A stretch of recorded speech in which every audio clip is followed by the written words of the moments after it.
صدر محترم اور حاضرین جلسہ، السلام علیکم ورحمۃ اللہ وبرکاتہ۔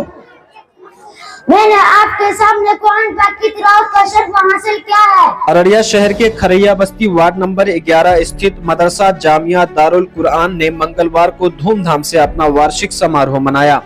اس موقع پر مدرسہ کے استھاپنا کے 10 سال پورا ہونے پر بچوں کے دوارا وبھن کارکرم کا آیوجن کیا گیا، جس میں خاص طور سے بچوں کے دوارا نعت، حمد، کوئز، بھاشن اور تقریر کے علاوہ وبھن پرکار کے کارکرم آیوجت کیے گئے۔ مدرسہ کے ناظم مولانا عطاء الرحمان نے بتایا کہ اس مدرسے میں دینی تعلیم کے ساتھ ساتھ بچوں کو عصری تعلیم بھی دی جاتی ہے تاکہ آگے چل کر بچے ہر شعبے میں اپنی کامیابی کا پرچم لہرا سکے۔ ساتھ ہی ساتھ اس موقع پر اصلاح معاشرہ اور تعلیمی بیداری کے علاوہ نشہ کے خلاف بھی خاص طور سے چرچا کی گئی۔ اس موقع پر بہتر پردرشن کرنے والے بچوں کو سمانت بھی کیا گیا۔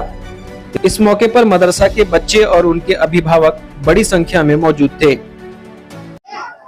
السلام علیکم ورحمۃ اللہ وبرکاتہ۔ وعلیکم السلام ورحمۃ اللہ وبرکاتہ۔ میرا نام عبد الرحمان ہے۔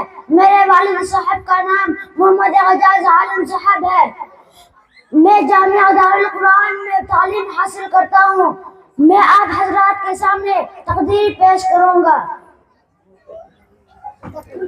نحمدہ ونصلی علی رسولہ الکریم، اما بعد، فاعوذ باللہ من الشیطان الرجیم، بسم اللہ الرحمن الرحیم۔ لقد کان لکم فی رسول اللہ اسوۃ حسنہ۔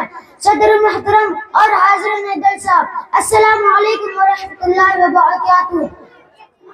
میں نے آپ کے سامنے قرآن پاک کی تلاوت کا شرف حاصل کیا ہے۔ اسی کی روشنی میں چند باتیں عرض کرنا چاہتا ہوں۔ عرب کے ایک نحل میں بچوں کو گلاس کی تصویر بطور نمونہ دی گئی اور کہا گیا کہ جو اس گلاس کا جتنی زیادہ ملتی جلتی تصویر بنائے گا اتنا ہی نمبر اسکول ملے گا۔ ایک طالب علم نے سوچا گلاس تو بہت معمولی چیز ہے، لا میں ایک کار کی تصویر بنا دیتا ہوں۔ چنانچہ اس نے ایک خوبصورت سی کار بنا دی۔ جب نتیجہ آیا تو کار کی تصویر بنانے والا بچہ فیل تھا کیونکہ اس نے گلاس کی تصویر ہی نہیں بنائی۔ اسی طرح اللہ کا فرمان ہے کہ ہم مسلمانوں کے لیے کہ تم مسلمان ہمارے لیے زندگی گزارنے کا بہترین نمونہ رسول اکرم صلی اللہ علیہ وسلم کی سیرت ہے۔ اپنے 24 گھنٹے کی زندگی میں اپنا کھانا، پینا، سونا، جاگنا، اٹھنا، بیٹھنا، اپنے عمل وغیرہ سب رسول اللہ صلی اللہ علیہ وسلم کے طریقے خلاف نہ ہو، تم دنیا اور آخرت میں کامیاب ہو جاؤ گے۔ اور اگر تمہارا عمل رسول اللہ صلی اللہ علیہ وسلم کے طریقہ خراب رہا تم ناکام ہو جاؤ گے، چاہے تم کو پوری دنیا کے بادشاہی کو مل جائے۔ آج ہم مسلمان حضور اکرم صلی اللہ علیہ وسلم کی سنتوں پر بہت کم عمل کر رہے ہیں، اسی وجہ سے ہم ہر جگہ دلیل اور پریشان ہیں۔ اللہ نے ہر زمانے اور ہر دور میں اپنے بندوں کو سیدھے راستے پر چلانے کے لیے انسانوں میں سے اپنے معصوم بندوں کو بھیجا۔ انہوں نے بتایا کہ اللہ کی مرضی کن باتوں میں ہے اور کن باتوں سے ناراض ہوتا ہے۔ انہوں نے اچھی اچھی باتوں کی تعلیم دی اور بری باتوں سے روکا اور کہا کہ انہیں معصوم بندوں کو نبی، رسول اور پیغمبر کہا جاتا ہے۔ جن لوگوں نے آپ صلی اللہ علیہ وسلم کو اور آپ کی بات کو مانا وہ کامیاب ہو گئے۔ سب سے آخر میں ہمارے پیارے محبوب اور حضرت محمد صلی اللہ علیہ وسلم کو اس دنیا میں بھیجا۔ آپ صلی اللہ علیہ وسلم نے اچھی باتوں کو تعلیم دی اور بری باتوں سے روکا اور کہا کہ اللہ کا سوا کوئی عبادت کے لائق نہیں، صرف اسی کا کہنا مانو اور مجھ کو اللہ کا رسول مانو، نیز میرے بتائے ہوئے طریقے پر چلو۔ جن لوگوں نے آپ صلی اللہ علیہ وسلم کو اور آپ کی بات کو مانا وہ کامیاب ہو گئے، وہ مسلمان کہلائے، اور جن لوگوں نے انکار کیا وہ ناکام ہو گئے۔ اللہ کا شکر ہے کہ ہم حضور صلی اللہ علیہ وسلم کو مانتے ہیں، ان کے لائے ہوئے کلمے کو دل سے مانتے ہیں۔ کیا اچھا کہ ہم ہر جگہ حضور صلی اللہ علیہ وسلم کے سنتوں پر بھی عمل کریں۔ اللہ نے حضور صلی اللہ علیہ وسلم کا سچا پکا امتی بنایا ہے۔ ہم آپ کے پیغام کو دنیا میں تمام انسانوں تک پہنچائیں اور خود ان پر عمل کریں۔ آمین وآخر دعوانا ان الحمدللہ رب العالمین۔ السلام علیکم ورحمۃ اللہ وبرکاتہ۔ کس طرح کا پروگرام چل رہا ہے آپ کے مدرسہ میں؟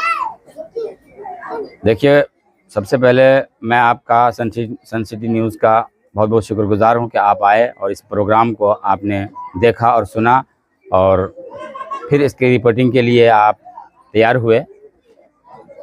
یہ جامعہ دارالقرآن نورانی محلہ کھریا بستی وارڈ نمبر 11 میں ادارہ چل رہا ہے۔ تقریباً 10 سالوں سے یہ اپنی دینی خدمات انجام دے رہا ہے۔ دینی تعلیم کے ساتھ ساتھ عصری تعلیم کا بھی بھرپور انتظام ہے جو عالم، حافظ اور ماسٹر کے ذریعے سے دی جا رہی ہے۔ اس وقت یہ سالانہ اختتامی و انعامی پروگرام رکھا گیا تھا اور اس میں بچے اپنی تعلیمی مظاہرہ پیش کر رہے تھے اور ہر زبان میں بچوں نے اپنے تعلیم کا مظاہرہ پیش کیا۔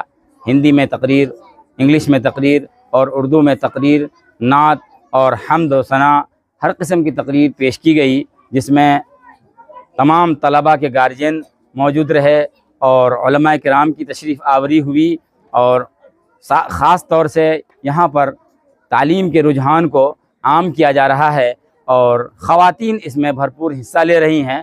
عورتیں اپنے بچوں کو دینی تعلیم و عصری تعلیم دلانے کے لیے الحمدللہ تیار ہیں اور اپنے بچوں کو اس تعلیمی ادارے میں بھیج کر اس کو تعلیم دلانے اور دینے کی بھرپور کوشش کر رہے ہیں۔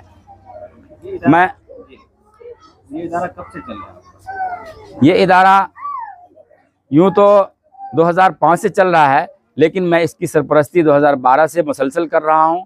پہلے مکتب کی شکل میں چل رہا تھا اور یہ ایک جامعہ کی شکل میں چل رہا ہے جو عصری تعلیم مطلب ابتدائی تعلیم سے لے کر حفظ قرآن تک ابھی اس میں تعلیم ہو رہی ہے، جس کے ساتھ عصری تعلیم یعنی ہندی، انگریزی، حساب اور سائنس سبھی چیز پڑھائی جا رہی ہے الحمدللہ۔ اور اس کی کوشش ہے کہ یہاں سے جو بچہ فارغ ہو کر نکلے وہ کسی بھی میدان میں ناکام نہ رہے، چاہے وہ دینی معلومات کے اعتبار سے ہو یا دنیاوی معلومات کے اعتبار سے ہو یا سائنس میں ہو یا انگلش میں ہو، ہر قسم کی تعلیم اس کو یہاں سے ملے اور وہ دنیا کے کسی میدان میں بہتر انسان بن کر پیش کیا جائے۔ ہاسٹل کی سویدھا بھی دیتے ہیں آپ؟ جی، یہاں پر ہاسٹل کا سویدھا ہے۔ یہاں پر دارالاقامہ جس کو ہم لوگ اردو میں بولتے ہیں وہ قائم ہے۔ یہاں پر مختلف گاؤں کے بچے رہ کر تعلیم حاصل کر رہے ہیں، جن کے کھانے پینے اور سونے کا سارا انتظام من جانب مدرسہ حاضہ کیا جا رہا ہے، یعنی جامعہ دارالقرآن نورانی محلہ میں ہر قسم کی سہولت دستیاب ہے الحمدللہ۔ یہ بس ایک چھوٹا سا محلہ ہے، یہاں پر کیا چنوتیوں کا سامنا کرنا پڑتا ہے؟ بچوں کو ہاسٹل میں رکھنا ہے، بچوں کو کھانا پینا دینا، کتنی چنوتی ہوتی ہے؟ دیکھیے، چنوتیاں تو خیر ہر محکمے میں ہے، ہر لائن میں ہے، لیکن خاص طور سے جہاں ہم دینی تعلیمی ادارے کی بات کرتے ہیں تو وہاں مختلف قسم کی چنوتی سامنے آتی ہے، جس میں سب سے اہم بات یہ ہوتی ہے کہ لوگ دینی تعلیم دینے کے لیے سب سے پہلے تیار نہیں ہوتے ہیں۔ اس دور میں دنیاوی تعلیم کی اہمیت زور و شور سے لوگوں کے دل و دماغ پر چھایا ہوا ہے، جس وجہ سے دینی تعلیم کے اس ادارے کو چلانے میں بہت قسم کی دشواریاں ہیں، چنوتیاں ہیں، جس کا سامنا ہم لوگ الحمدللہ کر رہے ہیں اور محنتی اساتذہ کرام کے ذریعے سے ہم لوگ اس ادارے کو آگے بڑھانے کی بھرپور کوشش کر رہے ہیں۔ چنوتیوں میں سب سے پہلا چنوتی یہ ہے کہ یہاں پر جو بچوں کے اخراجات ہیں وہ بڑی مشکل سے پورے کیے جاتے ہیں، کیونکہ جو بھی بچے یہاں پر تعلیم حاصل کر رہے ہیں وہ خاص طور سے دینی تعلیم حاصل کرنے میں اکثر کمزور طبقہ کے لوگ دینی تعلیمی ادارے میں اپنے بچوں کو ڈالتے ہیں۔ یہ کھلی حقیقت ہے جس سے منہ نہیں موڑ سکتے، اور اس کے لیے جو پریشانیاں ہیں وہ یہ ہے کہ مالی بحران رہتا ہے اکثر، لیکن پھر بھی اہل خیر حضرات ہیں جو اس میں اکثر و بیشتر تعاون کرتے ہیں اور کرتے رہتے ہیں۔ انہی کے تعاون سے یہ ادارہ پھل پھول رہا ہے، آگے بڑھ رہا ہے۔ انشاءاللہ ارادہ یہ ہے کہ ادارہ ایک دن نہ ایک دن ایک کامیاب ادارے کی شکل میں، جامعہ کی شکل میں اور دینی و عصری کی تعلیم، اعلیٰ تعلیم کے ذریعے سے یہ ادارہ آگے بڑھے گا انشاءاللہ۔ آپ اپنے بارے میں بتائیے، کون ہے آپ مدرسے کے؟ میں اس جامعہ دارالقرآن کا بانی اور محتمم ہوں، اور میں نے اس کی شروعات کی ہے 2012 سے مسلسل، اور میرے ساتھ اور بھی اساتذہ کرام ہیں جو مولانا شہنواز صاحب قاسمی ہیں اور حافظ محفوظ الرحمان صاحب جامعی ہیں، جو ہمارے ساتھ مل کر تعلیم حاصل کر رہے ہیں، مطلب تعلیم دے رہے ہیں، اور ساتھ ہی ساتھ یہ ہے کہ ایک ماسٹر صاحب ہیں جو آتے ہیں اور پڑھا کر چلے جاتے ہیں۔ باقی ہم 3 لوگ مسلسل یہاں رہ کر 24 گھنٹے بچوں پر محنت کر رہے ہیں، جس میں دارالاقامہ میں بھی بچے ہیں اور گاؤں کے بھی بچے کثیر تعداد میں یہاں پر تعلیم حاصل کر رہے ہیں۔